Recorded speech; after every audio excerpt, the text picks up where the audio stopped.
వీడియోలోకి వెళ్లే ముందు ఒక చిన్న విన్నపం. ఇప్పుడే మన ఫన్మోజీ ఫ్యాక్స్ ఛానల్ ని సబ్స్క్రైబ్ చేసుకుని కింద ఉన్న గంట సింబల్ ని గట్టిగా కొట్టండి. అలాగే వీడియో నచ్చితే లైక్ చేసి మీ ఫ్రెండ్స్ అండ్ ఫ్యామిలీకి షేర్ చేయడం మాత్రం మర్చిపోకండి.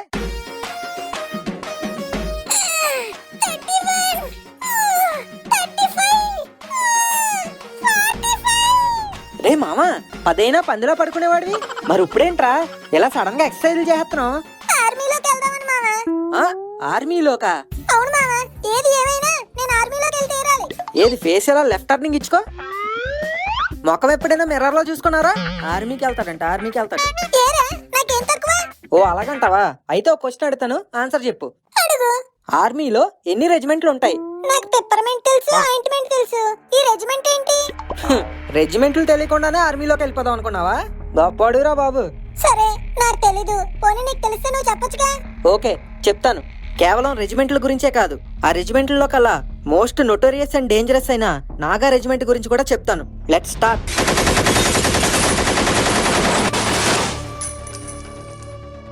ముందుగా అసలు రెజిమెంట్ అంటే ఏంటో తెలుసుకుందాం. మన దేశంలోని ఆర్మీ రకరకాల రెజిమెంట్స్ గా ఉంచబడింది. For example Punjab regiment, Gorkha regiment, Jat regiment, Madras regiment, ఇలా దగ్గర 25 దాకా రెజిమెంట్స్ ఉన్నాయి. కర్నల్ ర్యాంక్ సైనిక అధికారి అయిన కమాండింగ్ ఆఫీసర్ దీనికి హెడ్ గా ఉంటారు. ఒక్కో రెజిమెంట్ లో 3000 నుంచి 5000 దాకా సోల్జర్స్ ఉంటారు. అలానే వీటిల్లో బెటాలియన్స్ కూడా ఉంటాయి. అదేంటి మామా, యాక్చువల్లీ మనందరినీ కలిపి కాపాడే ఆర్మీ ఇలా విడివిడి పార్ట్స్ గా ఉండడం ఏంటి? ఇది ఈ రోజు వచ్చింది కాదురా, ఎప్పటి నుంచో. అంటే మన స్వాతంత్రం రాకముందు నుంచే ఇలా అనేక రకాలుగా రెజిమెంట్స్ ఉండేవి. ఇక రీసెంట్ గా అంటే ఆఫ్టర్ ఇండిపెండెన్స్ ఏర్పాటైంది మాత్రం ఈ నాగా రెజిమెంట్. అందుకే దీన్ని the youngest regiment of Indian army అని అంటుంటారు. అసలు ఏంటి వీళ్ళ స్పెషాలిటీ? సాహసం, శత్రువుల తలలు నరికి నరమాంసం తినడానికి కూడా వెనకాడిన వాళ్ళు ఈ నాగాలు. అందుకే వీళ్ళకి హెడ్ హంటర్స్ అనే ముద్దు పేరు పెట్టారు. ఈ నాగాస్ దళం వచ్చింది నాగాలాండ్ నుంచి. ఇక్కడ ఉన్న ప్రజలు చాలా వీరోచితంగా ఉంటారు. ప్రతి ఒక్కరి ఇంట్లో కూడా ఏదో దేవుడి ఫోటో ఉన్నట్టు ఒక పుర్రె ఉంటుంది. ఏంటి పుర్రె? యు మీన్ కపాలం? అవునరా, తపేలం. ఇక్కడ జనం వాళ్ళలో వాళ్ళకి లేదా పక్క గ్రామం వాళ్ళతో గొడవ వచ్చి కొట్టుకున్నప్పుడు వాళ్ళని చంపి ఆ విజయానికి గుర్తుగా వాళ్ళ పుర్రెల్ని తెచ్చి ఇంట్లో పెట్టుకుంటారు. ఇంకొంతమంది అయితే వాళ్ళ ఇంట్లో ఎవరైనా పెద్దవాళ్ళు చనిపోతే వాళ్ళ జ్ఞాపకార్థం వాళ్ళ పుర్రెల్ని దాచుకుంటారు. అమ్మో, ఇంత డేంజరస్ గా ఉన్న వాళ్ళతో అసలు రెజిమెంట్ ఎలా ఫామ్ అయింది? 1957లో నాగా పీపుల్ ఇండియన్ గవర్నమెంట్ కి ఎదురు తిరిగారు, వాళ్ళకంటూ ప్రత్యేక దేశం కావాలని. దాంతో చాలా గొడవలు కూడా అయ్యాయి. అయితే గవర్నమెంట్ దీని వల్ల అందరికీ చాలా నష్టం కలుగుతుందని నచ్చ చెప్పి 1963లో నాగాలాండ్ కి రాష్ట్ర హోదా ఇచ్చింది. అలానే వీళ్ళకు కూడా దేశ భద్రతలో పాలు పంచుకునే అవకాశం కల్పిస్తామని చెప్పి 1970 నవంబర్ 1న ఉత్తరాఖండ్ లోని రనికేట్ లో ఉన్న కుమోన్ రెజిమెంటల్ సెంటర్ లో ఫస్ట్ నాగా రెజిమెంట్ ని స్టార్ట్ చేశారు. అప్పటి వరకు మిలిటెంట్స్ గా ఉన్న 69 నాగా రెబల్స్ ని నేరుగా ఫస్ట్ నాగా రెజిమెంట్ లోకి తీసుకెళ్లారు. దీనికి కర్నల్ మహాజన్ హెడ్ గా ఉన్నారు. ఈ మొత్తం రెజిమెంట్ లో 50% మంది నాగాస్ ఉంటే మిగిలిన 50% కుమోయిన్స్, గార్వాల్స్, గోర్ఖాస్ సమానంగా ఉన్నారు. వీళ్ళ వార్ క్రై అంటే యుద్ధ నినాదం జై దుర్గా నాగా. ట్రెడిషనల్ నాగా వెపన్ అయిన డావో స్పియర్లు వీళ్ళ ప్రధాన చిహ్నంలో ఉంటాయి. ఒక ఎద్దు తల కూడా ఈ చిహ్నంలో ఉంటుంది. దీన్ని వీళ్ళు మిథునం అని అంటారు. ఇక వీళ్ళ యూనిఫామ్ లో కనిపించే గోల్డ్ కలర్ ఉదయించే సూర్యుని సూచిస్తే, గ్రీన్ కలర్ దళం పద్ధతిని, అలానే రెడ్ కలర్ ఏమో అధికారాన్ని సూచిస్తుంది.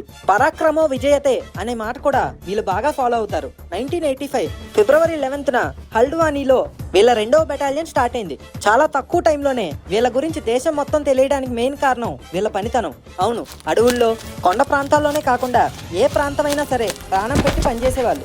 అలానే ప్రపంచంలోనే అతి ఎత్తైన యుద్ధక్షేత్రం మేఘ్దూత్ సైచైన్ లో అండ్ లడక్ లోని హై ఆల్టిట్యూడ్ ప్రాంతాల్లో కూడా ఏమాత్రం బెదరకుండా గస్తీ కాయడం వీళ్ళ స్పెషాలిటీ.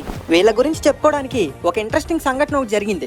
అదేంటంటే యాక్చువల్లీ వీళ్ళ ఫస్ట్ రెజిమెంట్ 1970లో స్టార్ట్ అయింది. కానీ ట్రైనింగ్ పూర్తవక ముందే 1971లో ఇండో పాక్ యుద్ధం జరిగినప్పుడు ఈస్ట్ పాకిస్తాన్ లో ఆపరేషన్స్ చేశారు. ఆ టైంలో పాకిస్తాన్ సైన్యమే ఈ నాగా రెజిమెంట్ ని చూసుకుని పోసుకుంది.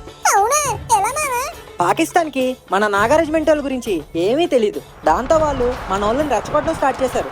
మొదటి 2 రోజులు మన భూభాగంలోకి వచ్చేసి మన వాళ్ళు పోస్ట్ మీద గ్రెనేడ్లు విసిరేసి పారిపోయేవాళ్ళు. మూడో రోజు కూడా అలానే చేద్దామని అనుకున్నారు, కానీ కుదరలేదు. మన నాగా సోల్జర్స్ వెళ్లి రాత్రి ఒక మెరుపు దాడి చేసి పాకిస్తాన్ కి చెందిన 2 సోల్జర్స్ ని మన వైపుకు పట్టుకొచ్చారు. అలా తీసుకొచ్చిన 2ని చెట్టుకు కట్టేసి తలకిందులుగా వేలాడదీసి అందులో ఒకటి కాళ్ళు తీసేసి వాళ్ళ చుట్టూ మంటలు వెలిగించి నాగాల ట్రెడిషనల్ డాన్స్ వేయడం స్టార్ట్ చేశారు. ఇక అందులో ఒకరైన సిపాయి వీళ్ళ మాంసం భలే రుచిగా ఉంటుందంట అని అంటే మన హవీల్దార్ ఏమో కంగారేముంది, మన స్థానంలోకి ఇంకో యూనిట్ వచ్చే వరకు అంటే దాదాపుగా ఇంకో 3 ఏళ్ళ దాకా మనం ఇక్కడే ఉంటాంగా, అప్పుడు చూసుకుందాంలే అని అన్నారంట.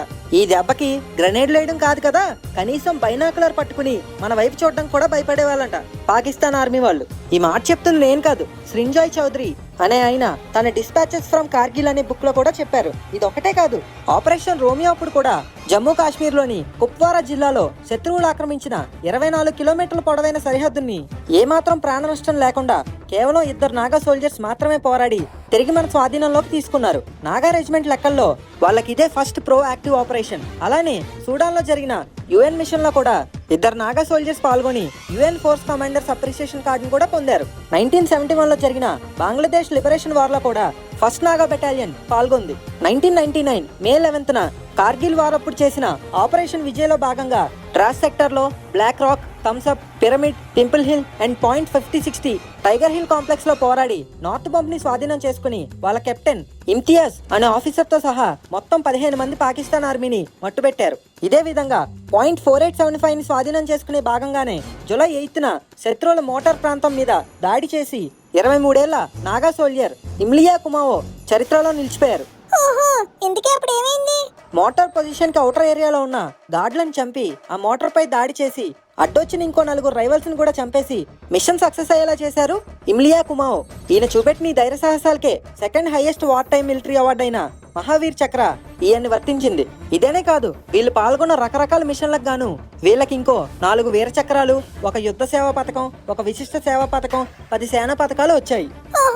గ్రేట్ రా. ఇంతకీ ప్రెజెంట్ ఈ నాగా రెజిమెంట్ ఎలా ఉంది? ఎలా ఉండడం ఏంట్రా, మొత్తం 3 నాగా రెజిమెంట్స్ అలానే 1 టెరిటోరియల్ ఆర్మీతో చక్కగా ఉంది. మన ఆర్మీలో నాగా రెజిమెంట్ కాకుండా ఇంకేం రెజిమెంట్స్ ఉన్నాయి? Para regiment, Punjab regiment, Madras regiment, Rajput, Sikh, Dogra, Assam, Bihar ఇలా మొత్తం 27 రెజిమెంట్లు ఉన్నాయి.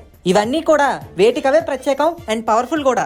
సూపర్. నేను కూడా వెంటనే ఆర్మీలో జాయిన్ అయిపోయి AK-47 పట్టేసుకొని శత్రువులను షూట్ చేసి పారేస్తా. రేయ్, ఆర్మీలో జాయిన్ అవడం అంటే గన్ను పట్టుకుని శత్రువులను షూట్ చేసేయడం కాదురా, 140 కోట్ల మన దేశ జనాభాకి రక్షణ కల్పించడం. ఆ రక్షణలో భాగంగా ఎక్కడో అడవుల్లో, కొండల్లో, వాగుల్లో కుటుంబాలకు దూరంగా ఉంటూ తమ దేశాన్నే ఒక కుటుంబంగా భావించి 14 లక్షల మంది సైనికులు తమ ప్రాణాలను సైతం పణంగా పెట్టి ఈ మట్టి కోసం పనిచేస్తున్నారు. ఆర్మీ అవని, ఎయిర్ ఫోర్స్ అవని, నేవీ అవని ప్రతి ఒక్కరి నినాదం, ప్రతి ఒక్కరి గుండె చప్పుడు ఒక్కటే, భారత్ మాతాకి జై జై జై.